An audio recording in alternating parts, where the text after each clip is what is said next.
Takže vás vítám na dnešním webináři. Webinář je to druhý ze série 3, které pořádáme na téma firemní kultura a vlastně to, jak je to vlastně DNA zdravé firmy. Takže začali jsme minulý webinář, který byl na téma všeobecně jak poznat symptomy toho, že bychom měli s firemní kulturou něco dělat, že by bylo dobré se podívat na to, kde nám to drhne, kde nám to neslouží a naopak, kde třeba na čem můžeme stavit a kde nás to posouvá dopředu a kde, díky čemu rosteme. To dnešní téma je vlastně navazující, je to téma, které se týká toho, jak teda začít s tématem firemní kultura, jak se na to podívat a k tomu, abychom pro vás dali dohromady co nejvíc inspirace, co nejvíc možností a našich zkušeností, tak jsem přizvala ještě další dva kolegy, další dva řečníky dnešní. Tímto bych vám ráda představila Gábi Nulevou, spoluzakladatelku projektu Feel Good Company, moji letitou kolegyni, která zase má zkušenosti trošku z jiné oblasti. Gábi, nechám asi na tobě krátké představení. Dobrý den, taky vás všechny vítám a těším se z toho, že dneska tady můžeme takhle společně hodinku až hodinku a půl pobít. Jak řekla Markéta, moje jméno je Gabriela Levá, jsem spoluzakladatelkou Feel Good Company a věnuji se hlavně oblasti komunikace a vztahů. Jsem mediátorkou, celostní koučkou a terapeutkou a vlastně do firemní kultury přináším právě to téma lidskosti, ladění vztahů, zdravé, zralé komunikace. Tak. Díky moc. Gábi, trošku mi vypadá občas tvoje kamera, nevím úplně proč, zkusit prosím připojení, já se to vidí Paní ostatní. Janáčková mluví. Aha, a jenom poprosím, jestli byste si možná vypli mikrofony, pokud byste neměli dotaz, aby jsme neměli další šumy, které by možná mohly někoho rušit.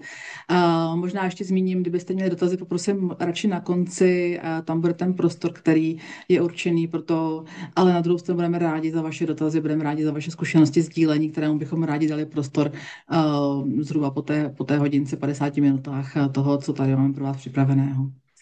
Nebo ještě i možnost otázky napsat do chatu, pokud byste chtěli třeba i během workshopu, tak neváhejte napsat do chatu a kolegyňky se vašim otázkám pověnují.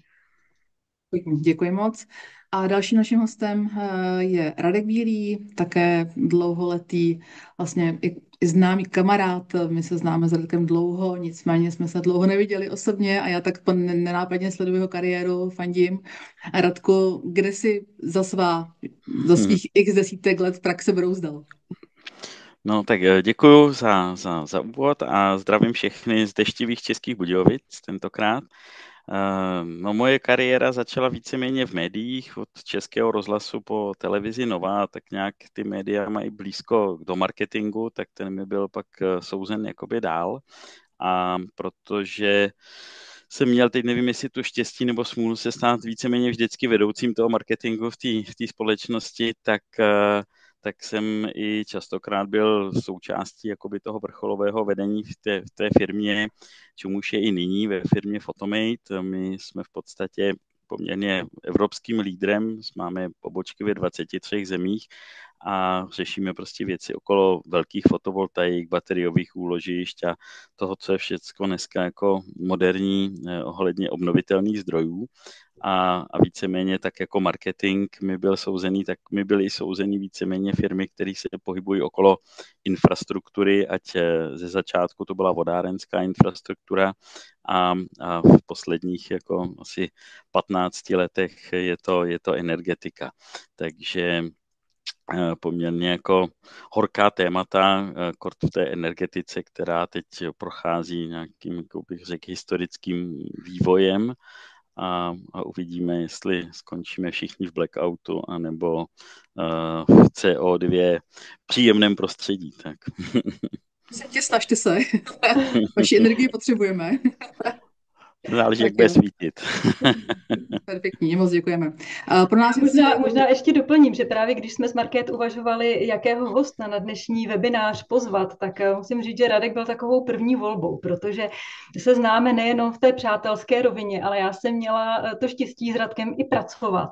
A opravdu musím říct, že je to člověk, který tu zralou firemní kulturu na pracovišti dovede nádherně, smysluplně a jemně vytvářet a a hlavně ji chce žít v tom každodenním pracovním životě. Takže ještě jednou, Radko, moc děkuji za pozvání, protože vím, že teď tady ten správný člověk na správném místě. Tak děkuju, doufám, že nesklamu důvěru a jsem rád, že jsem s vámi tady. Díky moc. Tak přátelé, já vám zkusím pozdílet prezentaci, ať taky jste s námi i vizuálně, co do našich témat, protože věřím tomu, že si potřebujete odnést, nebo vás zajímá inspirace, možnosti, jak vy konkrétně třeba ve vašich firmách, ve vašich týmech můžete začít téma zdravé firemní kultury tvořit a být třeba i těmi ambasadory. Naše motto je zdraví lidé, zdravé firmy. Já jenom rychle proběhnu, tady představení jsme zvládli i bez slajdů, a jenom rychle proběhnu vlastně, co Feel Good Company všechno dělá, protože ten náš rozsah je široký. Někdy může nedávat smysl, ale nám smysl dává velký, protože propojujeme zralý leadership, tvorbu vize, tvorbu firemních hodnot, leadership tréninky, zpětná vazba 360ková na manažery, manažerský kompas, s tím, že vlastně podporujeme zdraví a vědomost zaměstnanců, protože věříme tomu, že dobrý výkon může dělat zaměstnanec, který je v pohodě, je ve své kondici, má silnou imunitu, zvládne různé i třeba náročné situace, nehroutí se, nechytá hned nějakou nemoc a tak dál. A samozřejmě tím, že máme každý jiné dispozice a vstupujeme do toho života i s nějakou jinou DNA, tak i to pracovní prostředí nás může nějak směrovat, a nejenom v tom jaksi kariérovém a nejenom v tom pracovním, ale i třeba v tom zdravotním. Takže vlastně děláme i workshopy, jak zvládnout stres, jak třeba nevyhořet, děláme i psychologické poradenství, děláme i různé workshopy, semináře, team buildingy, tak abychom zapojili lidi do takové té zodpovědnosti a spoluzodpovědnosti za nejenom za své zdraví, ale i za vlastně výsledky a tu tvorbu té firmy. Naším stěžejním tématem jsou tady zdravá firemní kultura, zdravý leadership, empowerment týmu, kdy já často vidím na pracovištích, že manažeři by i chtěli ty parťáky v těch zaměstnancích, ale ne vždycky se těm zaměstnancům chce, protože mají třeba špatnou zkušenost z minulosti, necítí se úplně jako partneři, necítí tam důvěru, a tak to dáváme dohromady. A vedle toho tvoříme krásné dny zdraví pro firmy, s kterými pracujeme. Takže takové široké portfolio chtěla jsem vám jenom představit, abyste viděli, co za náma stojí, všechno za odborníky, za specialisty a konzultanty. Právě nám dává velký smysl ta témata řešit v kontextu, protože oni se krásně navzájem doplňují a vzájemně se podporují. Takže díky tomu propojení právě ta firemní kultura může krásně se rozvíjet a růst do té zralosti a do zdraví. Se mě ptají lidi ve firmách, jak ukázat managementu, že firemní kultura je fakt důležité téma, že vlastně jakoby nemělo být opomíjeno a že vlastně úplně neví, jak to třeba vyčíslit. Už na minulém webináři, a teď to radši opakuju, protože věřím tomu, že to je důležité, jsme vám ukázali tyto studie, tato čísla, která si myslím, že jsou naprosto vypovídající o tom, že firemní kultura má opravdu zásadní vliv na EBITDA, obrat, na čistý zisk firmy, na fluktuaci zaměstnanců, na jejich nemocnost, samozřejmě na celkovou atraktivitu toho zaměstnavatele na trhu práce, protože opravdu se s tím potkávám. Mnoha klientů zjišťujeme, že nemůžu najít kandidáty vhodný pro sebe. A vlastně začínáme tvořit i to, aby ta firma byla navenek, přestože je třeba zdravá uvnitř, aby byla znát i navenek, že je zdravá, aby to bylo vidět, aby to ty kandidáti zaregistrovali. Obzvlášť třeba pro generaci Z, ale aby také třeba ta firma, vlastně já tomu říkám, aktivovala svoji vnitřní moudrost a aby lidi přicházeli se svými inovacemi, s možnostmi zlepšení a aby vlastně sami posouvali tu firmu dopředu. A toto opravdu ta firemní kultura umožňuje a podporuje, pokud je zdravá nebo zralá. Nemluvě samozřejmě o spokojenosti zákazníků, jejich retenci, jejich NPS skóru, takže to jsou další čísla, která třeba právě zase marketing a obchod sleduje a zjišťuje. Takže vlastně propojujeme a jsem za to ráda, že tady máme i tu expertízu toho marketingu, protože moje expertíza je spíš přes lidi, ať jako HR ředitelka, tak jako konzultantka velké čtyřky v oblasti organizačního poradenství a právě poradenství v oblasti HR a leadershipu. Takže toto tady chceme pro vás propojit, a jak vidíte, tak ta čísla se propojují i v té realitě těch firm, které se pustily do té zdravé firemní kultury. Včera ještě vyšla nová studie od společnosti Gallup, kterou já velmi ráda sleduji, doporučuji i vám, kde teda vlastně se sledují různá čísla z pracovního prostředí. A včera vyšel jejich report pro letošní rok, který vlastně udává různá čísla. A jedno z hlavních čísel je, že se snižuje takzvaný ten engagement, neboli zapojení lidí, takový ten zájem lidí být součástí té firmy, podporovat ji, žít tou firmou. Ten se snižuje celosvětově. A to množství těch lidí, kteří vlastně se odpojují, se jako zvětšuje. A paradoxně se zvětšuje i v oblasti nebo v té úrovni manažerské. To znamená, že i manažeři se nám odpojují. Takže myslím si, že je opravdu pravý čas zatáhnout za brzdu a říct, OK, co můžeme dělat pro to, aby jsme měli lidi zapojené, které chtějí spolupracovat, mají zájem být součástí výsledků, úspěchů, ale zároveň i řešit chyby, něco, co nám nefunguje, aby jsme prostě byli organismus, který vlastně prosperuje a který bych řekla, že se posouvá a roste pořád dál, přestože ten růst nemusí být úplně hokejkový. Ještě jsme tady představovali posledně i naši kalkulačku investic do firemní kultury. Připravujeme ji, aby byla i na webu potom pro vás, abyste si mohli sami spočítat, kolik ušetříte nákladů v momentě, kdy se do té firemní kultury pustíte a kdy vlastně se vám podaří třeba díky tomu snížit fluktuaci, protože když se podíváte tady se mnou, tak už jenom snížení fluktuace o 2% ve firmě, která má 250 zaměstnanců, tak aspoň nějakým průměrným platem 50 000, tak přinese velmi, až už milionové úspory. Takže věřím tomu, že to má smysl, včetně toho, že to snižuje i nemocnost. Jak jste si možná všimli na předchozím slajdu, tak u zdravých firm je nemocnost o 80% nižší než u těch, kde jsou třeba nějaké toxické prvky. Takže fakt to dává smysl a i tyto možnosti a tyto čísla rádi ukazujeme managementu, abychom jim přesvědčili, že i byť malá investice nebo aktivita, která se vloží do tématu firemní kultury, může přinést poměrně zajímavé výsledky, a to nemluvím o těch vlastně ziscích nebo o nějakém přínosu třeba inovací a nějakých pozměňovacích návrhů. Potom ještě... Já ještě... Než dáme slovo Radkovi, tak bych velmi stručně si ještě zmínila tady k tomuto slajdu.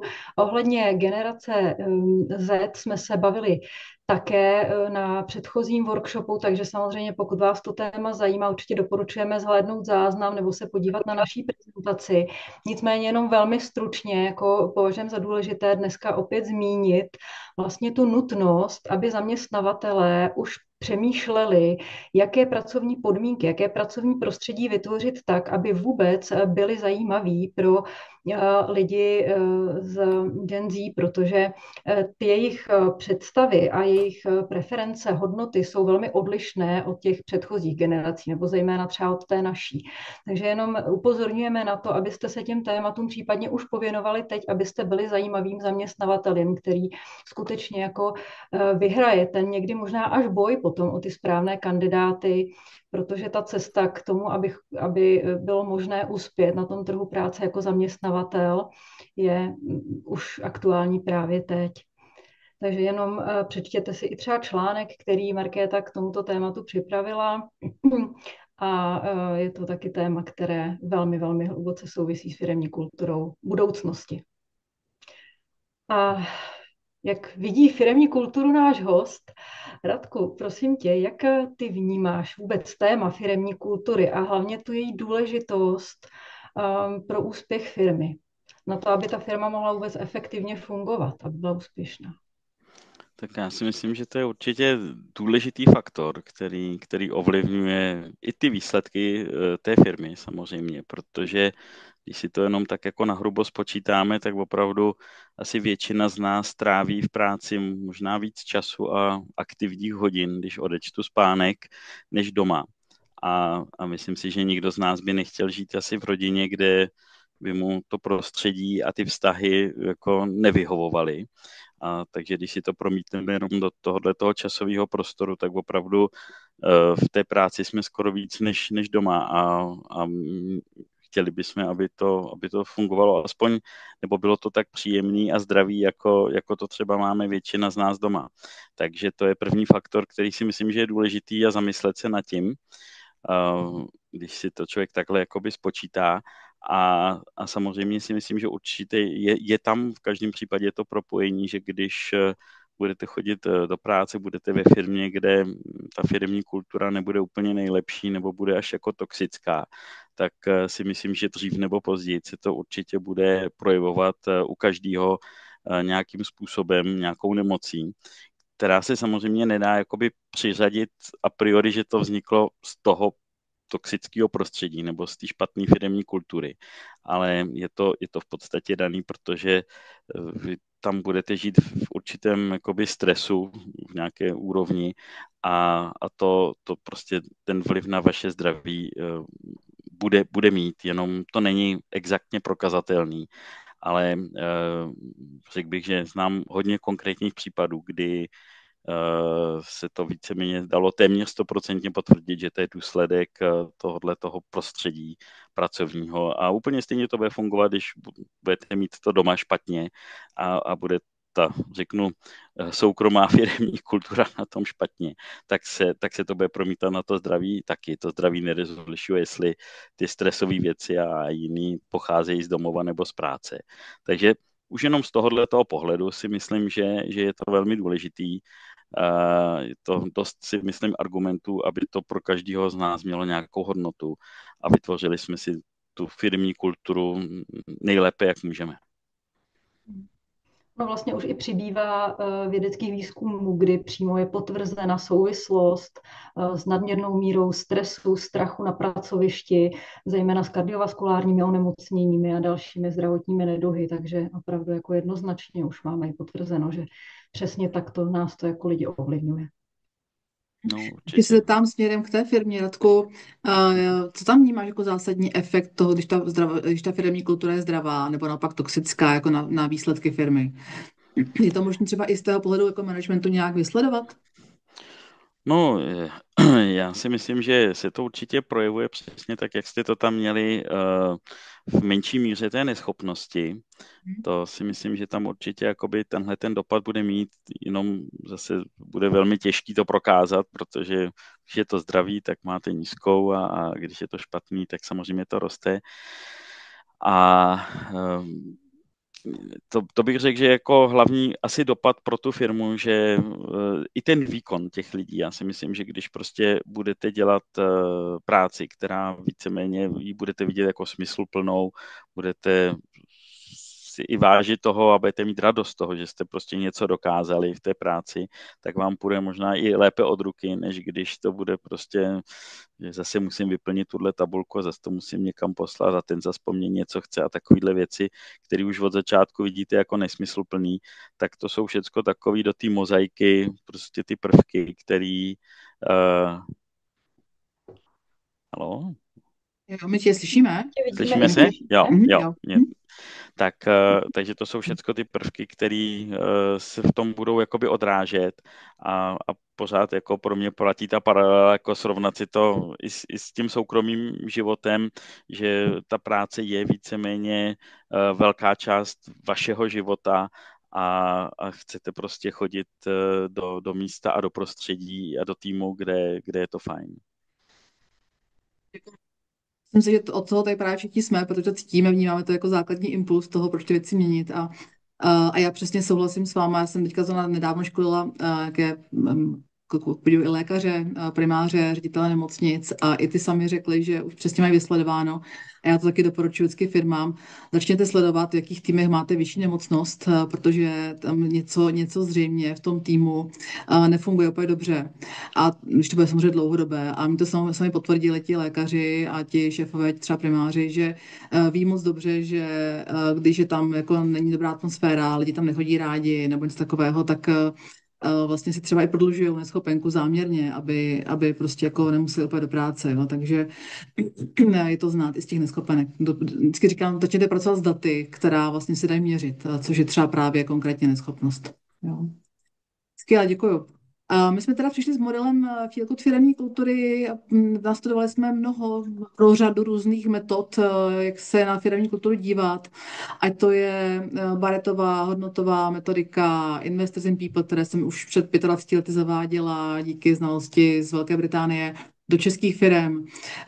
OHI, neboli Organizational Health Index, vlastně, který taky říká o tom, jak můžeme měnit a můžeme měřit zdraví firemní kultury. Gallupová metodika, Tyrkisové týlové firmy a samozřejmě i nějaký jakoby hodnotový framework. Všechno jsme prostudovali a vlastně jsme nenašli úplně metodiku, která by nám seděla perfektně, protože já prostě pořád věřím, že všechny firmy nepotřebují být za každou cenu svobodné, nemusí mít neomezené množství dovolené a že prostě se dá ta firma posouvat vlastně z jakéhokoliv místa do její akorát, my tomu říkáme, větší zralosti. Takže vlastně ten náš princip je postaven na tom, že si myslíme a věříme, že každá firma může dozrávat. To dozrávání může být i přesto, že to je hierarchická struktura. To dozrávání může být i přesto, že máme výrobní firmu a máme tam prostě směny a tak dál. A nemáme úplně flexibilní třeba pracovní dobu a tak dál. Takže ta zralost vlastně je uvnitř každé firmy a akorát jí můžeme dát prostor a podpořit její vývoj. Je to postavené na partnerství a respektu, kdy potřebujeme zapojit lidi jako parťáky, aby tvořili s náma, aby nebyli v pozici rebelujících vlastně odborářů, ale aby jsme vlastně s nimi pracovali s respektem a viděli je ne jako náklad, ale jako spolutvůrce hodnoty té firmy. Abychom také právě dali prostor tomu, že ta firma dělá něco smysluplného, anebo minimálně ta moje práce je smysluplná. Často řeším třeba i s účetníma odděleníma, tak jako kde je náš smysl práce. A vlastně hledáme i pro ně to, proč tam jsou v té firmě, jak ta firma je potřebuje, jak bez nich by vlastně nemohla žít a fungovat. Takže smysl, který ty lidi dokážou žít a podporovat, a to je může i vnitřně motivovat. Určitě základem dobré a kvalitní zdravé firemní kultury je důvěra a otevřenost. Je to někdy náročné, protože prostě máme různé životní zkušenosti a otevřít se důvěře a otevřít důvěru i mezi lidma může být někdy citlivé, člověk musí opatrně, a na druhou stranu z toho vyplatí a dává to smysl. No a potom teda věříme v tu evoluci, která opravdu, když se dělá vědomě, tak krok za krokem může prostě opravdu přinést cíl té firemní kultuře. My jsme tu firemní kulturu rozdělili do 4 úrovní. Gáby, mohla bys když tak trošku popsat? Právě jsme chtěli nabídnout, jak zmínila Markéta, že jsme se úplně nevešli do žádné konkrétní metodiky, do žádného konkrétního systému, takže jsme si tak vytvořili takovou vlastní strukturu. A to především z toho důvodu, abychom firmám nabídli jednak poměrně jednoduchý přehled, jednoduchou orientaci v tom, kde se právě jejich firma nachází a hlavně takovou tu inspiraci a motivaci, že se skutečně dá v každé fázi a v každém momentě něco udělat. A jak i s oblibou říkáme, žádná firma není jednobarevná, ale v každé firmě se nám prolínají právě ty různé prvky, ty různé úrovně, které my tady máme takto specifikované. Takže jenom velmi stručně rozdělujeme úroveň firemní kultury na toxickou, konzumní, zdravou a zralou. Proto, abyste si mohli jednoduše vlastně tak jako sami třeba i teď hned oskenovat zhruba, kde asi v jaké firmě teď momentálně působíte, co se tam děje, tak pojďme si jen velmi stručně říct takové úplně nejzákladnější prvky, které specifikují tu konkrétní úroveň každé té firemní kultury. Takže v té toxické převládá taková atmosféra boje, nedůvěry. Ta firma nemá většinou žádné hodnoty nebo je vůbec nežije. Řízení je velmi striktní, lidé jsou opravdu vnímáni jenom jako nějaký výkonný zdroj pracovní síly a vlastně není vůbec nějak vnímaná lidskost, nejsou lidi bráni právě v té partnerské rovině, je tady velký prostor nedůvěry. Samozřejmě i v nějaké zralejší firemní kultuře se mohou objevit toxické prvky. Tam je potom důležité, jak ta konkrétní firma s tím zachází, protože v té toxické kultuře je to taková běžná praxe, je to taková součást každodenního života, ale samozřejmě čím jdeme do větší zralosti, tak ta toxicita se potom v té zralejší firemní kultuře už vlastně netoleruje. Konzumní firemní kultura je taková ta klasická. My někdy i říkáme šedá firemní kultura, protože je to tak jedeme, fungujeme, přežíváme, bychom to tak zhodnotili. Zaměřená je především na zisk a výkon. Lidé jsou to taky vnímáni spíše jako stroje. Ta firma je vlastně takovou organizací, není tím organismem, jak rádi s Markétou říkáme, není takovou tou živou strukturou, která se ráda proměňuje a vyvíjí. Je spíše taková skutečně funkční a jednostranná. I komunikace v téhle firmě je taková jednostranná a zaměstnanci se většinou necítí být součástí ani firemní kultury, ani té firmy, jako neberou, jak říkáme, firmu za vlastní.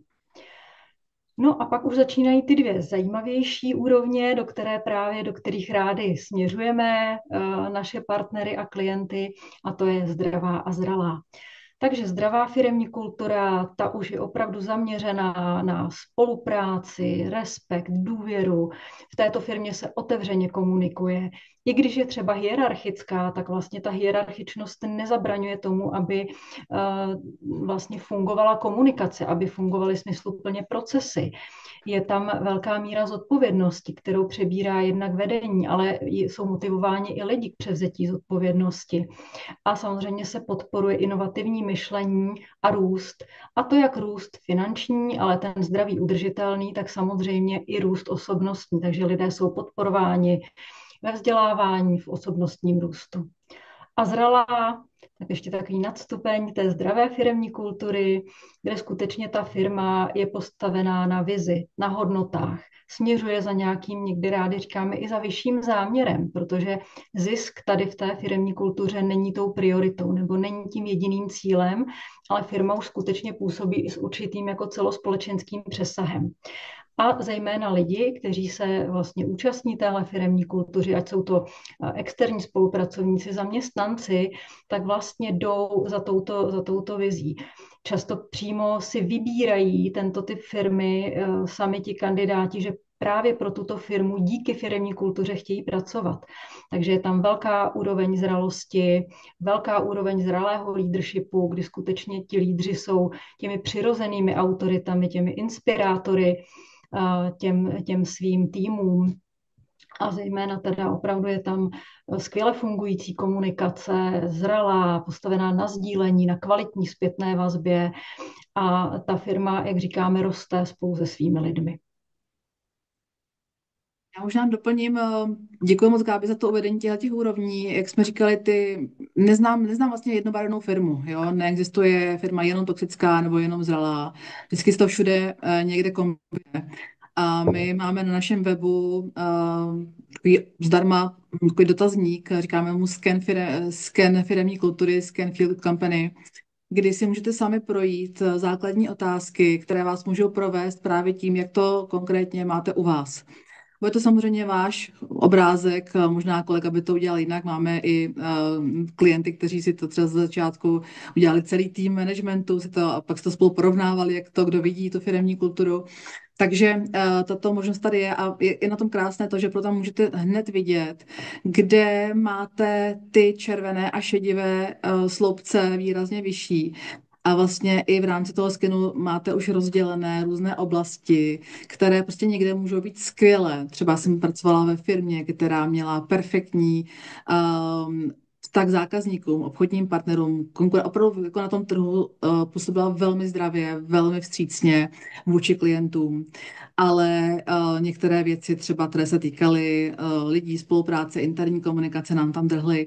A museli jsme na tom hodně zapracovat, aby jsme s tím pohli, protože tam byli letití kolegové, kteří se nehodlali měnit. Nebylo to úplně jednoduché. Takže jsme volili nějaké systémové nástroje, které tomu pomáhaly a podporovali právě to sdílení třeba potom a tak dále. Takže je už z toho skenu krásně vidět, ve kterých z těch našich 10 aspektů firemní kultury třeba máte nějaký zdroj potenciálního rychlého růstu, a nebo naopak něco, co se můžete opřít, kde je třeba hodně fialová, která vám funguje. A to je třeba dobré komunikovat i kandidátům, i tomu třeba trhu práce a samozřejmě zaměstnancům. Tak Radku, jakou ty máš zkušenost s různými úrovněmi firemní kultury a případně by mě zajímalo určitě, kde třeba ty vidíš nějaký benefit toho, kdy ta firma už je v té zdravé, zralé úrovni. Tak já souhlasím s tím, že v podstatě ty firmy nemají jednobarevnou firemní kulturu, že to je asi málo kde. Buď by to muselo být všude hodně strašně špatný, anebo hodně dobrý. A vždycky to rozděluji na takové dvě úrovně. Jedna je ta, řeknu, celofiremní, nějaká tam panuje, ale pak si myslím, že jsou takové jakoby menší firemní kultury, které většinou zrcadlí třeba nějaký tým nebo oddělení a vždycky to poměrně hodně závisí od těch jakoby manažerů nebo vedoucích pracovníků, jakou tu firemní kulturu v tom nejužším jakoby týmu nastaví a mají. A zažil jsem jakoby hodně firem, kdy v rámci té firmy se možná dali najít skoro všechny 4 ty typy, které jste popisovali. Jo? Takže je to samozřejmě daný tím managementem a těmi lídry a vedoucími oddělení, jak to žijí, tak jak se tomu říká, jestli to mají jenom napsané jako na zdech a v nějaké brožurce, anebo jestli opravdu jako jdou víceméně příkladem a snaží se tu firemní kulturu aspoň v rámci toho svého jakoby týmu budovat. Takže to je z mého pohledu jakoby tak, jak to vnímám, nebo jsem to viděl. Teď bych řekl, mám štěstí, že jsem někde ve firmě, kde se to zhruba pohybuje mezi tou zdravou a zralou, protože já si myslím, že ještě, aby jsme byli úplně zralí, nám taky ještě kousíček jakoby chybí, ale jsme si myslím na dobré cestě. A to ještě beru, že v podstatě u nás je to poměrně komplikovaný tím, že jsme geograficky hodně jakoby od, řeknu, Evropy až do Asie. Máme i řadu jako kultur, který se nám jakoby míchají v té firmě. Jsme od sebe poměrně vzdálený a přece jenom jakoby je to zase trošku nová zkušenost i pro mě, jak řešit tu firmní kulturu napříč, řeknu, skoro kontinenty. Takže taky docela zajímavá zkušenost. Kde vidíš teda ten benefit toho, nebo kde registruješ třeba rozdíly mezi něčím, co jsi zažil, třeba nebylo úplně zdravé a teď vlastně nebylo třeba ještě jinde, kde jsi zažil zdravou a zralou firemní kulturu? Já si myslím, že ten hlavní benefit vidím v tom výkonu i těch lidí. Jo? Já si myslím, že prostě zaměstnanec, který víceméně chodí do práce rád, cítí se tam dobře, vidí tu práci jako smysluplnou, tak podává, nechci říkat, jestli násobně vyšší, ale určitě vyšší výkon, té firmě dává daleko víc a je v tom spokojenější a je tam nižší fluktuace v té firmě, je tam ta nižší nemocnost třeba a tak dále. Takže těch jakoby pozitivních aspektů, které to má, si myslím, že je opravdu hodně. Ty jsi mi říkala, že jsi zažil teďka vlastně i firmu, teda ne, ve které pracuješ, ale která pro vás něco dělala, kde vlastně ty zaměstnanci byli jako vysloveně hrdí na tu firmu. Je to tak? Jo, a to byly, řeknu, pozice, řeknu, dělnický, kde opravdu si myslím, tu firmní kulturu implementovat je poměrně jakoby široký, aby to uvěřili, aby to žili. A to byla opravdu firma tady z Moravy, z Vizovic, ale nedělali alkohol, tak nemyslete si, že byli jako opilí, když mi to říkali, ale když jsem se jí ptal, proč si vybrali tuhletu firmu, tak říkali, u nás je to jako tady prostě top, ta firma nám nabízí, prostě není to jenom o penězích, jestli máme na výplatě o 5 000 víc nebo míň, ale je to prostě o tom, jak ta firma funguje, žije a tam opravdu, tam tu zkušenost jsem měl osobní s tou firmou, že ta firmní kultura, to byla jedna opravdu z mála firm, kde bych řekl, že opravdu už je to hodně zralá firmní kultura a musím říct klobouk dolů, protože je to výrobní firma, většina, bych řekl, zaměstnanců, nadpoloviční je v dělnických profesích a tam moje zkušenost je, že aby v téhleté, jako řeknu, skupině lidí uvěřili tomu, o čem se tady bavíme a získali jsme, proto je velmi těžký. Myslím, že to bylo teda, že tam jakoby, co byl ten důvod? Já si myslím, že ten důvod, těch důvodů bude tam víc, ale tak když jsem se nad tím zamýšlel, proč to tak je, protože i ta druhá firma, kterou bych zařadil do velmi zralé firemní kultury, kterou znám, a klidně vám to jméno řeknu, možná řada z vás zná tu firmu, taky z Moravy, je to firma Sonnentor z Čejkovic, vyrábí prostě já nevím, biočaje a je to poměrně velká firma pocházející z Rakouska, tak a mají hodně společného tyhle ty dvě firmy, nejenom, že jsou z Moravy. Mají společného to, že mají jasné majitele, což si myslím, že vždycky tomu jakoby pomáhá a pokud ten majitel jde opravdu příkladem, tak si myslím, že je velká šance, že si ta firma bude jakýmsi trochu zrcadlem jeho, no, toho majitele. Takže to bylo v obou dvou případech to samé, kdy opravdu mají jasného majitele, který si uvědomuje i jakoby tu hodnotu té firemní kultury a žije ji a jde opravdu velikým příkladem. Tak to si myslím, že byl jeden z důležitých faktorů a ten druhý, který jsem taky pozoroval u obou dvou těch společností, že mají podobný, tak všichni víme, že všichni kreslíme ty, řeknu, vývoje firmy, obraty, zisky, víme, jak jde nahoru vždycky ta křivka, tak samozřejmě oni taky jako podnikají pro biznis a pro zisk, ale v té firmě prostě každý trošku jiným způsobem říkají, nám nejde o to, aby jsme příští rok meziročně měli o 5-10% větší obrat nebo zisk, bude to fajn, když to budeme mít, ale nám jde o to, aby jsme dělali naše produkty a služby ještě kvalitnější a ještě lepší, než je děláme teď, aby zákazník byl spokojenější a je tam daleko větší tlak na to, aby ta kvalita a spokojenost zákazníka, ale i zaměstnance měla prostě v tom hodnotovém žebříčku té firmy velkou váhu. A to si myslím, že je další jeden z faktorů, který ovlivňuje tu úspěšnost, že se dostali, řeknu, do téměř úplně zralé firemní kultury. Děkuju. My vlastně to i říkáme, že vlastně cílem je primárně zdravá firemní kultura, tyhle ty zralé, to je opravdu něco, co je zatím ještě hodně nadstandard. Většina z nás dělala nebo dělá ve firmách, kde vlastně ani jsme v životě neviděli vlastníka, kde vlastně jako ani netušíme, kdo někde vlastní nějaký akci a tak dál. Takže samozřejmě i s tím umíme fungovat a i já jsem pracovala ve firmě, která ze 2 miliard vyrostla na 6 miliard a ty grafy jsme kreslili taky, takže opravdu jako je mi jasný, že ten tlak tam může být velký a je to prostě standard růstu. Jsem zažila firmu, která nechtěla růst a musím říct, že takovou apatii jsem už dlouho neviděla, takže jako ono zase nějaký růst vždycky je potřeba, aby tam byl hezký motor toho, kam to rozvíjet, ale ne vždycky to musí být směrem k číslům, k ziskům. Může to být ještě úplně k jiným číslům nebo jiné kvalitě. Tak jde o to, jakou váhu tomu přisoudíme. No. Přesně tak, aby to nebylo úplně jenom jednička. Možná ještě... Vlastně... No, Gabi. Klidně doplň a já pak budu pokračovat. Nic právě, že ještě musíme chtěla znovu vlastně teda jakoby zmínit ty symptomy. Nechám to na tobě.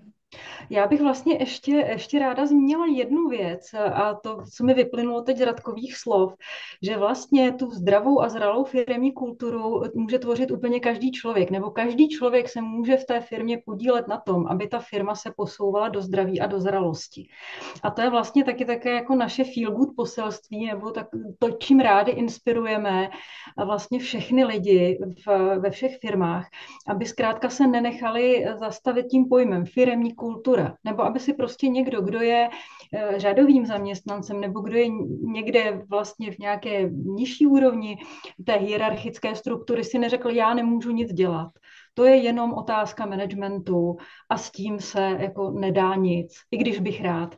Tak proto možná tady pár tipů ještě, nebo takový vlastně teď asi jeden tip tady z tohoto slajdu vyplývá, ale zkrátka inspirovat a nadchnout možná úplně každého, že každý malý krok se počítá k tomu, aby ta firemní kultura se mohla začít měnit.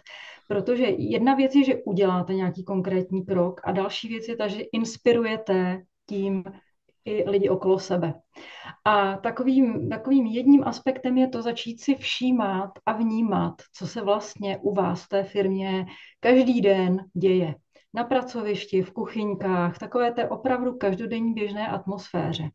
A k tomu patří právě třeba takové ty povzdechy nebo takové ty sdělení, které jako můžou působit, že vlastně jako nemají žádný dopad, ale ve finále skutečně můžou vést třeba dlouhodobě k velké demotivaci a k takovému tomu jako směřování té firemní kultury právě třeba do té šedosti anebo někdy až do toxicity.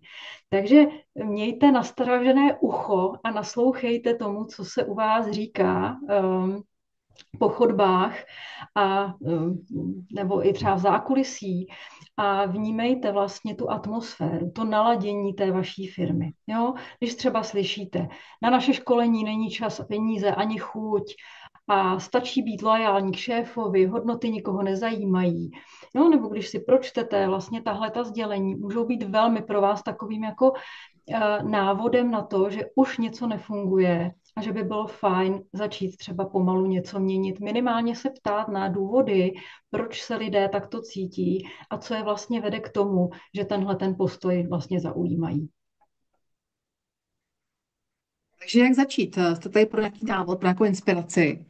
A určitě doporučujeme zkusit začít naším skenem na webu. Je to úplně první návod, který doporučujeme, abyste si sami prošli to, kde ta témata u vás můžou vyvstat. Jinak potom samozřejmě můžete projít naším dotazníkem, analýzou přes 3 úrovně vedení, od top managementu, nových manažerů až po základní vlastně jako pozice, abyste zjistili, jak teda opravdu ta firemní kultura ve vaší firmě vypadá a jak se tam teda žije těm lidem a jestli ten management, to, co si myslí, je opravdu realita třeba o 2 úrovně níž v té struktuře. Takže i toto je potom možnost a pracuje se s tím samozřejmě díky tomu systematicky. Je možné sledovat vývoj, je možné vlastně dělat konkrétní závěry a konkrétní doporučení.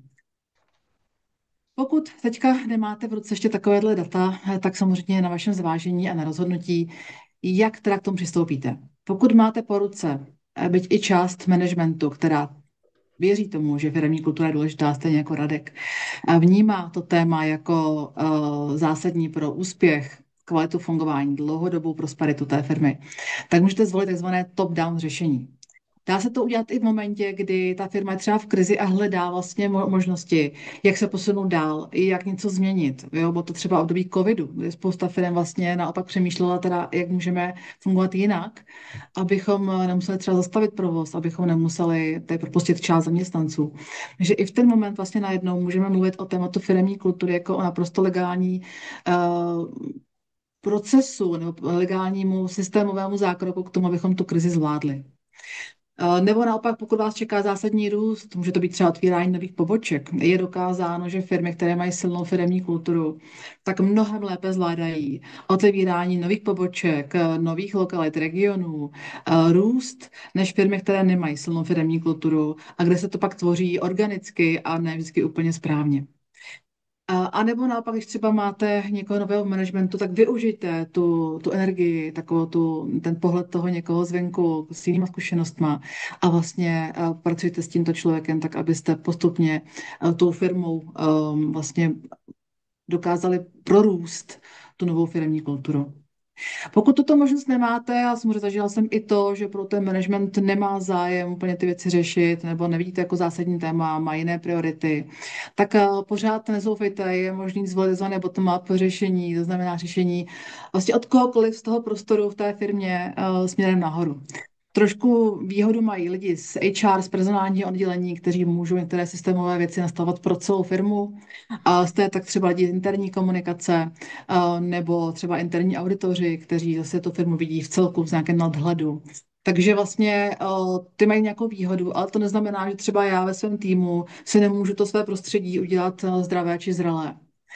Takže určitě je možný buď to být ambasador, prostě někdo, kdo má možnost nějakého vlivu, tu změnu chce, má odvahu toto udělat. A nebo naopak prostě chcete jenom ve svém týmu, aby nám to dobře fungovalo, aby jsme dobře spolupracovali a můžu třeba za náš tým i obejít další oddělení, zeptat se, co pro tu spolupráci můžeme udělat, jak můžeme fungovat lépe a být třeba tím, kdo už jenom v tom našem týmu dělá ty věci zdravě, takové ty dospělé úrovni fungování s respektem k ostatním a může třeba ukazovat, jak se dá fungovat jinak, být takovým pilotem v té firmě.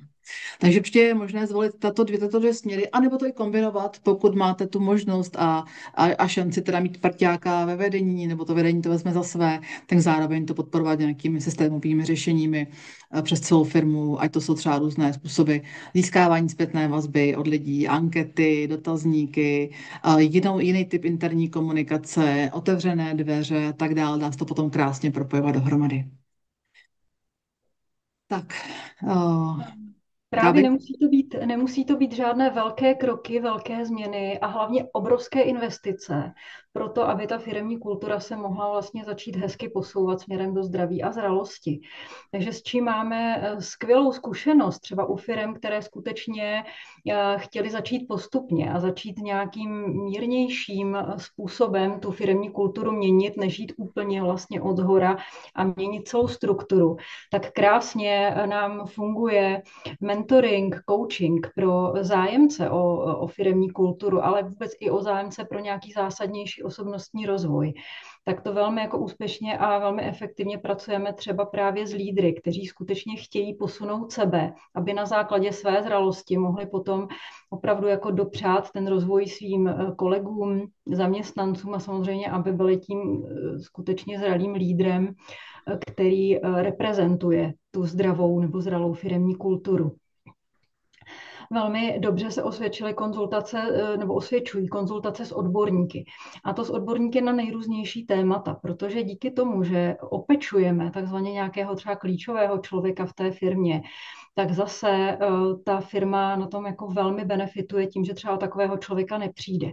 Takže když dám příklad, třeba pokud nějaký klíčový manažer nebo člověk na klíčové pozici řeší rozvod nebo rozchod a samozřejmě v ten moment je ta jeho pozornost a energie upřená do této životní události, tak třeba konzultace s mediátorkou nebo s psychoterapeutem může toho člověka velmi výrazně sklidnit, může mu velmi výrazně pomoct. Jednak ho potom třeba zachráníme té firmě a samozřejmě on může potom i nějakou část stále té svojí energie věnovat i té práci. A mnohdy jsme i zaznamenali zpětnou vazbu třeba od firem, které takto s těmi lidmi nepracovali, že zbytečně třeba přišli o klíčové lidi díky tomu, že řešili nějakou svoji těžkou životní situaci a vlastně ta podpora z té firmy nepřišla, tak ten člověk byl nucen třeba odejít a řešit si tu svou situaci vlastně už jako mimo pracovní proces. Skvěle nám fungují i tzv. Masterclassy z diskuze nad tématy firemní kultury, kdy bereme třeba workshop, který má nějakou edukativní část, ale pak si sedneme s těmi lidmi a zabýváme se skutečně těmi konkrétními tématy, které zrovna pálí tu konkrétní firmu nebo ty týmy, diskutujeme, odpovídáme na otázky, takže jsou to velmi takové živé debaty, živé workshopy, kdy opravdu jako přinášíme odpovědi nebo společně s těmi lidmi i hledáme odpovědi na nejrůznější jako jejich palčivé otázky, tak aby to bylo přínosné právě pro konkrétní firmu a pro konkrétní firemní kulturu.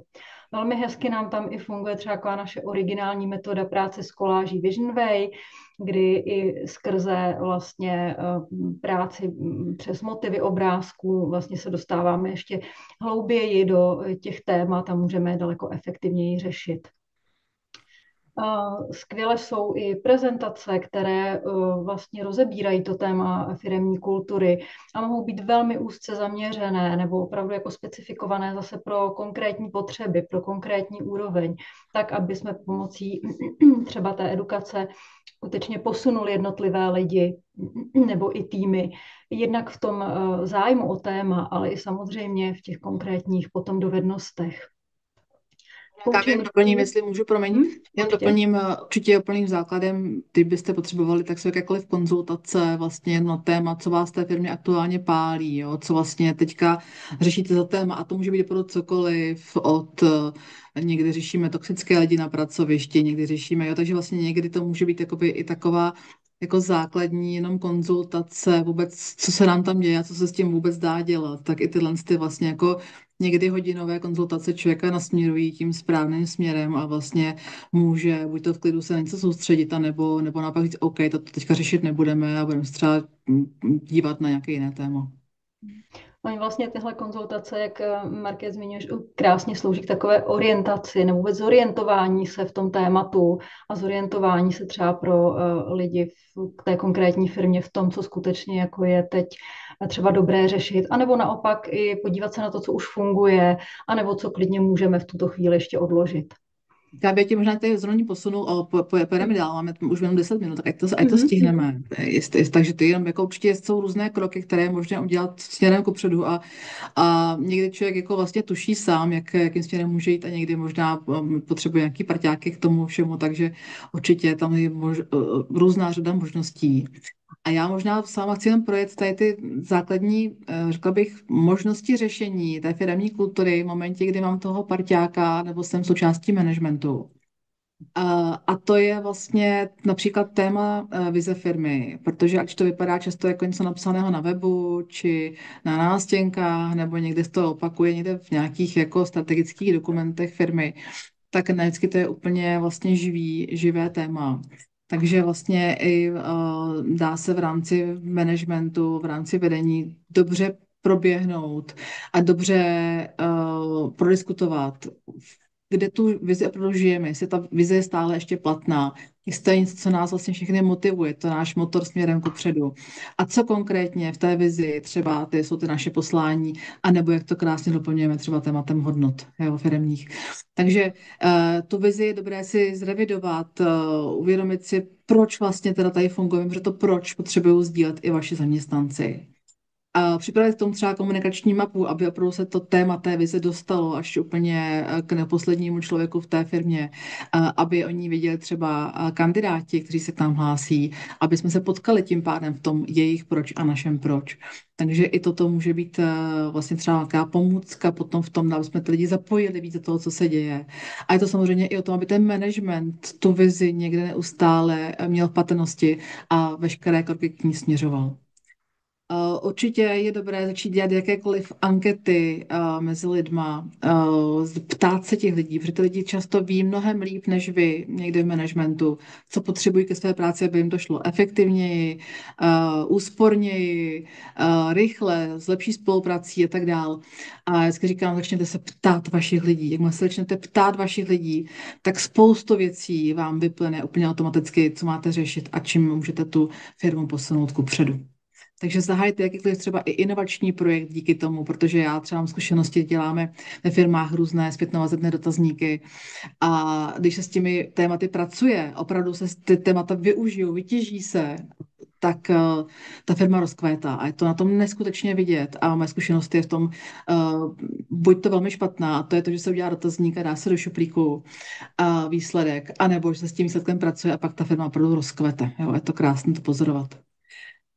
Takže určitě cokoliv, anebo i třeba můžete začít takovým méně bolestným tématem, jako jsou různé CSR aktivity. Zeptejte se vašich lidí, co by třeba, kde by chtěli pomoct. Určitě každý z nás zná někoho, kdo potřebuje pomoct. Tak čerpejte z vašich lidí, neberte nějakou no-name, nějakou nadaci, ale prostě buďte vy vlastně ten partner i pro ty, kteří jsou v nouzi někde a potřebují pomoct. A dalším tématem zásadním, který vnímáme jako velmi důležité, máme k tomu připravené takové krásné karty firemních hodnot, s kterými pracujeme na těch workshopech, tak je právě to téma, které vlastně zajistí nebo může pomoct určité kvalitě chování lidí v té firmě, nejenom vůči sobě, ale i vůči klientům. Na tohleto téma bude zaměřený příští workshop, který máme v květnu, takže koho vás to zajímá, tak se neváhejte přihlásit, budeme o tom mluvit víc do hloubky a ukážeme vám, jak vlastně jak se dají ty hodnoty prolnout do kompetenčního modelu, do pracovního řádu, jak se s tím dá pracovat i v oblasti pracovně právních nějakých dalších důsledků. A jak vlastně, když se potom podíváte, tak ty hodnoty mají vliv na vlastně všechny ty personální procesy, které ve firmě máte, nebo nastavujete, nebo budete nastavovat. Takže jak se s těma hodnotama dál pracovat. A jak vlastně i prolnutí firemních hodnot s osobními hodnotami má potom přímý vliv na fluktuaci a lojalitu zaměstnanců v té firmě. Děkuji. Takže 20. května je další webinář, budeme dalšího hosta, firmu, která opravdu, nebo manažera, který opravdu jakoby podporoval velmi silně hodnoty ve své firmě. A ještě možná zmíním další řešení, hodně ho naznačil i Radek, je to hodně i o tom, jak ten manažer, vlastně jak fungují manažeři, jak ten leadership u nás je už na té zdravé úrovni. A tam vždycky si říkám, každý z nás je někde nějaké úrovni rozvoje, vývoje osobnosti a vlastně asi nikdy není hotovo. Takže doporučujeme věnovat pozornost kvalitě managementu ve vaší firmě, podpořit manažery, aby chtěli se rozvíjet. A máme třeba k tomu zpětnovazebný 360 stupňový, to říkáme manažerský kompas lead, který vlastně pomůže trošku uvidět tu moji realitu fungování jako manažera. To, kde mám nějaké rezervy, na co se můžu soustředit ve svém rozvoji, a to může být pouze svůj jaksi vědomé rozhodnutí, že to chci dělat jinak, nebo k tomu můžu třeba použít coaching nebo trénink. Takže určitě a dá se zapracovat i tohleto téma třeba i do bonusového schématu, do nějakých KPIček a tak dále, aby vlastně jste zajistili, že ta kvalita toho managementu u vás ve firmě poroste.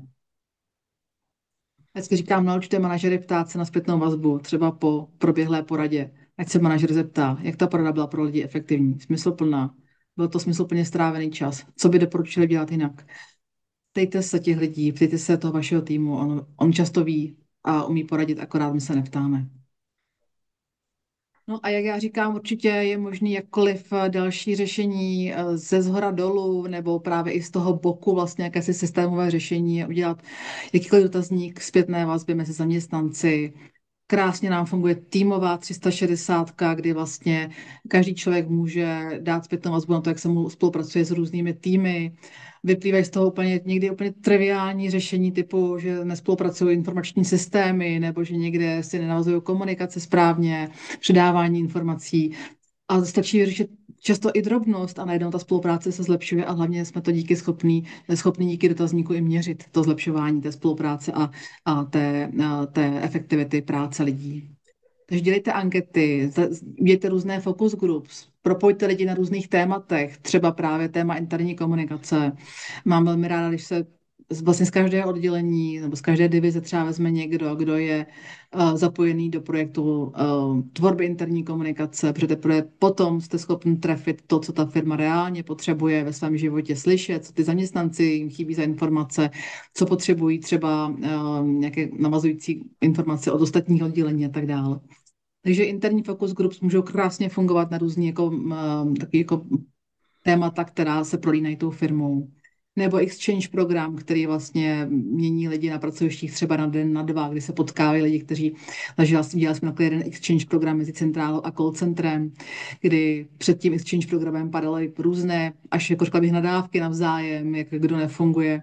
Díky tomu vlastně exchange programu najednou to byly Maruška a Jaruška a znali se a rozuměli si a chápali návaznost své práce. Různé snídaně s lidmi, odborníky, někdy využijte třeba i vaše lidi z týmu, kteří třeba umí výborně, nevím, Excel, umělou inteligenci, udějte si interní školení, který vlastně propojí nejenom znalost a to, že teď se jako dokážou obohatit, ty lidi propojí na jiné úrovni. Mám taky ráda třeba den nesmyslných jídel, jednou za rok v té firmě poptat takovou anketku, třeba nesmyslného děláte na svém pracovišti, by se dalo zrušit, nebo co by se dalo jinak, aby nám to fungovalo líp. Takže ptejte se těch lidí, propojujte je, funguje věčně. A co doporučuji, zkoušejte k tomu začít sbírat data. Díky dotazníkům, různé zpětné vazby, díky třeba datům o nemocnosti, neschopenkách, návštěvách lékaře a tak dále. Dá se to konkrétně propracovat i jako konkrétní cíle, já tady nebudu asi úplně zmiňovat, protože nám běží čas, ale najdete je potom v záznamu nebo v prezentaci. Takže klidně se inspirujte našimi konkrétními cíli, jak i ten management může mít tato témata ve svých KPIčkách. Tak a potom teda samozřejmě jsou řešení, kdy nemáte úplně ten management v patách a nemáte je jako po ruce jako podporu, ale i přesto jde dělat spoustu krásných věcí. Gabi.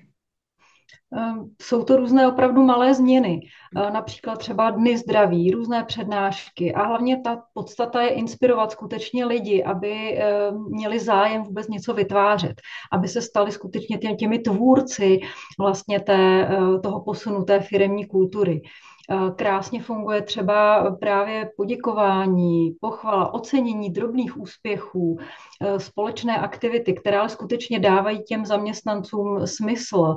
Oni jsou takovými těmi spolutvůrci a vlastně vůbec říkáme vnést tu atmosféru toho wellbeingového tématu na mnoha úrovních jako součást té každodenní firemního života, což jako velmi zase inspiruje.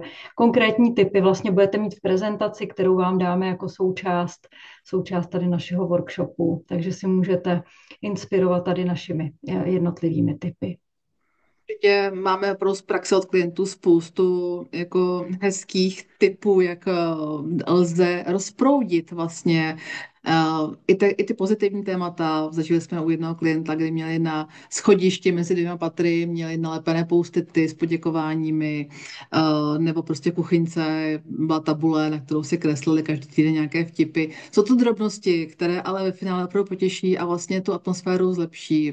Vytvoří úsměv, vytvoří dobrý pocit.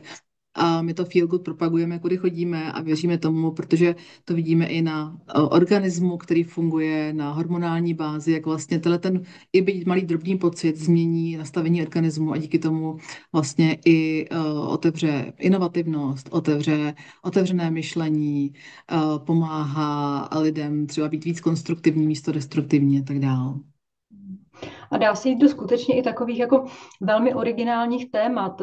Zažili jsme společně s Radkem, že jsme třeba zorganizovali přetančení top managementu na plese, kdy jako to byl takový jako velmi zajímavý team building a bylo hodnoceno jako jeden z nejlepších a nejživějších team buildingů, co kdy členové top managementu zažili, takový nejoriginálnější, takže vůbec se nenechte něčím svazovat a skutečně jako zkoušejte nacházet i třeba taková divoká a velmi netradiční řešení. Opravdu propojují lidi, povzbuzují lidskost a hlavně rozproudí komunikaci, která je naprosto klíčová při jakékoliv práci s firemní kulturou. Tak právě téma komunikace máme i tady na dalším slajdu, takže to je naprosto stěžejní vlastně komunikace a zejména bych zmínila důležitost naslouchání, kdy opravdu vnímáte, co se ve firmě děje, podporujete lidi, aby vzájemně si naslouchali, aby skutečně reagovali na potřeby, které vyvstanou v té každodennosti, i třeba v dlouhodobém horizontu. Markéta už zmínila tu důležitost zpětné vazby, takové té zdravé zpětné vazby, protože zase setkali jsme se s firmami, které ji třeba vůbec nepoužívají jako nástroj, ale na druhou stranu jsme se setkali i s firmou, která třeba až nadužívala ten koncept zpětné vazby, takže ve finále si všichni jen dávali zpětnou vazbu, ale nemělo to žádný krok B, takže ta efektivita byla v tom případě velmi nízká. A dalším takovým zajímavým tématem nebo krásným možná i rituálem firemním můžou být týmové dohody, firemní dohody. Diskutujte, bavte se o tom, jak chcete vzájemně fungovat, co kdo potřebuje, co koho trápí, co naopak koho motivuje. Opravdu dát prostor té jedinečnosti lidí, dát prostor tomu, aby se mohla skutečně projevit autenticita lidí, což zejména, jak jsem zmiňovala, třeba Gen Z jsou aspekty, které budou ti lidé vyžadovat právě v tom každodenním fungování toho firemního prostředí. Dalším tématem může být, říkáme tomu, opravdový team building, nebo takový team building na úrovni. Někdy máme i edukativní team buildingy. Zkrátka takovou aktivitu, která skutečně tým rozvíjí, která naopak třeba nefunguje jako něco, co Ježíš Maria, zase musím na nějakou akci, kde se akorát tak bude pít a kouká z toho nějaký průšvih, což jako je velké téma, často v zejména větších firmách. Takže skutečně dopřávat vlastně těm týmům team buildingy, které je budou bavit, ale nejenom tak, že se pobaví, ale skutečně, že budou i s přesahem právě do toho tématu firemní kultury. Vneste život do hodnot. Určitě hodnoty jsou naprosto klíčovým aspektem jakékoliv firemní kultury. Téma, které budeme probírat na našem příštím setkání, takže necháme ho možná opravdu na květen. A nová podoba leadershipu, jsme už vlastně taky toto téma zmiňovali na začátku v těch úrovních firemní kultury, protože od zralého leadershipu se skutečně odvíjí možnost vůbec vybudovat zdravou a zralou firemní kulturu. Takže podporujte své lídry v tom, aby rostly nejen profesně, nejen odborně, ale zejména jako osobnosti a aby zkrátka ta edukace v té zralosti byla opravdu jako mnoha vrstevná a skutečně mohly být tou skutečnou oporou těm svým týmům a i té firemní kultuře. Radku, co ty třeba vnímáš jako důležité konkrétní kroky ke zdravé firemní kultuře a jestli máš spíš zkušenost s tím, že si je v těch svých nebo v těch svých firemních zkušenostech aktivně vytvářel, nebo se spíš jako vytvářeli přirozeně v tom konkrétním organismu? No, tak já myslím, že nejdůležitější je, nebo moje zkušenost je být víceméně vzorem, protože když se nebudete chovat tak, jak chcete, aby se chovali i ty ostatní, tak asi jako těžko možná docílíte toho stavu zdravého nebo zralého podle té vaší klasifikace. Takže já bych řekl, je určitě hodně důležitý nesklamat ty lidi, že jakoby to říkáte jenom, že to říkáte a pak se chováte jakoby jinak. To si myslím, že oni umí velmi dobře vycítit, velmi dobře poznat, takže to si myslím, že je pro všechny vedoucí pracovníky důležitý, aby šli příkladem a chovali se tak, jak chtějí, aby se ty ostatní jakoby chovali k ním po všech stránkách a to si myslím, že je základ jakoby úspěchu. A to, co jste i tady zaznělo několikrát, umět naslouchat těm svým nejbližším lidem, tomu týmu a vědět prostě, co je trápí, jak jim pomoct a to si myslím, že když tohle člověk umí vycítit a poznat a umí to řešit, tak je poměrně jakoby úspěch na blízku. Děkuju. Díky moc. Tak. A ještě možná zmíním jednu možnost. Vlastně pokud sami cítíte, že ta vaše firemní kultura by potřebovala změnu, úplně nevíte, jako do toho, tak vlastně jako zkuste sami si vnitřně říct, jestli máte dost energie a chuti na to být vlastně ambasadorem změny firemní kultury. Co to znamená? Uvědomit si, jak teda opravdu chci žít, tak říkal Radek, vlastně, čemu chci být vzorem, jo? Třeba často řešíme, obyčejný téma, to jsou pomluvy na pracovišti, kdy prostě vlastně je na tom manažerovi, ale i na komkoliv z toho týmu říct, já se toho účastnit nebudu, já nechci mluvit o nikom, kdo tady není a pojďme to probrat s ním. A tato jednoduchá věta může znamenat, že vlastně zastavíme, samozřejmě ne úplně vždycky, když bude někdo chtít pomlouvat, tak pomlouvat bude, ale vlastně dáme najevo to, co já chci žít, to, co vlastně je pro mě důležité, a to je ten respekt k tomu druhému člověku, otevřenost, tvorba důvěry a tak dále.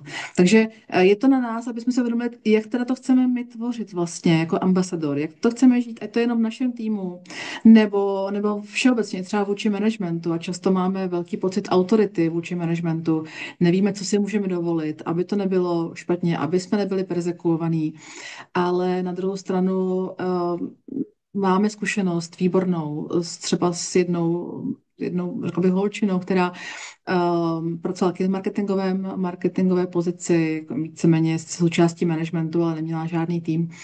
Ale vlastně pochopila, zažila firemní kulturu v jiné firmě zdravou a teďka je v nějakém týmu, který by potřeboval trošku posunout.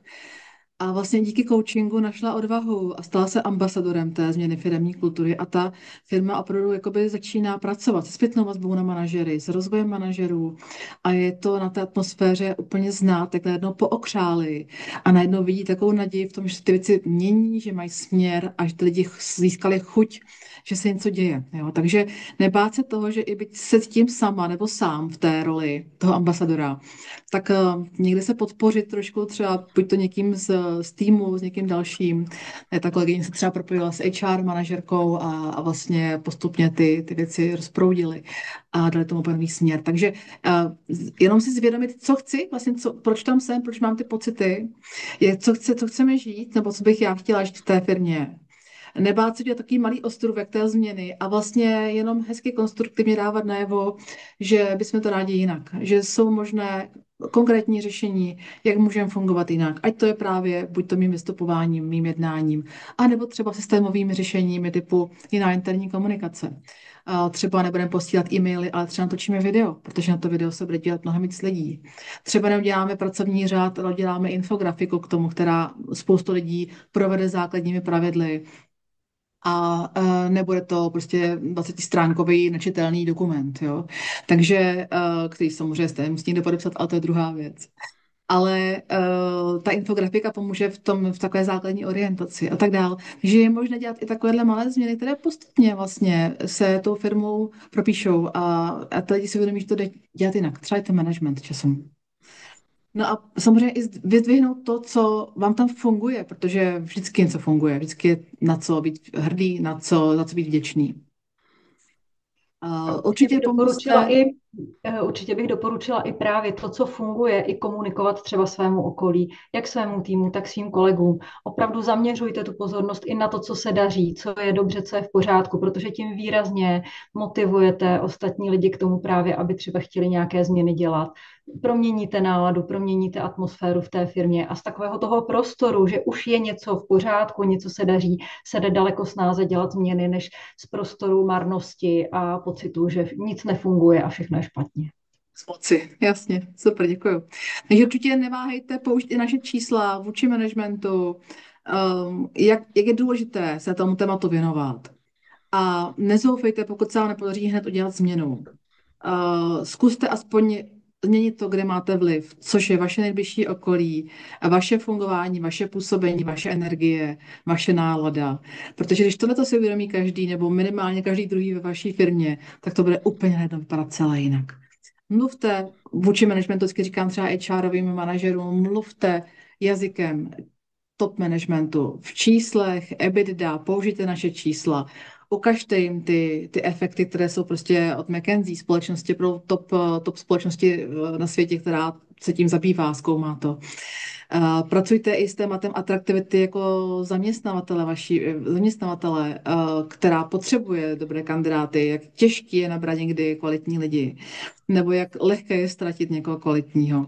Takže neváhejte nás třeba pozvat k tomu managementu, aby jsme jim to vysvětlili, aby jsme jim ukázali fakta, ty možnosti, že to není raketová věda, že fakt lze začít relativně i s malými tématy. Radku, poslední moje otázka.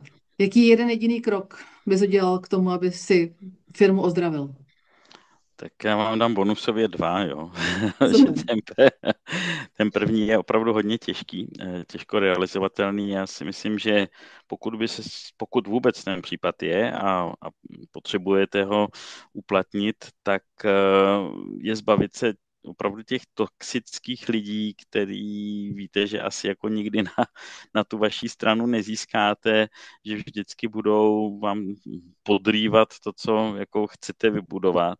A občas se prostě takový lidi v těch týmech jakoby najdou a to budování firemní kultury vám bude trvat mnohonásobně déle a bude to hodně těžký. Takže pokud se tam někdo takový vyskytuje, tak je dobrý samozřejmě jako nepokračovat s ním v budování dobré firemní kultury. Tak, ale vím, že jak je to těžký, proto vám dám teda ještě ten druhý bonusový tip a to je to, co už jsem říkal, buďte jakoby sami tím vzorem, chovejte se tak, jak chcete, aby ty ostatní se chovali v tom firmním prostředí k vám.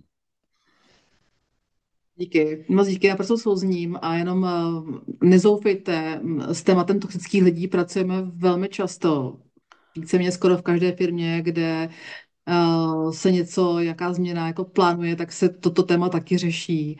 Protože vždycky tam nějaký ty, jak se říká hezky, Radko, kdy si traviči studní prostě jsou.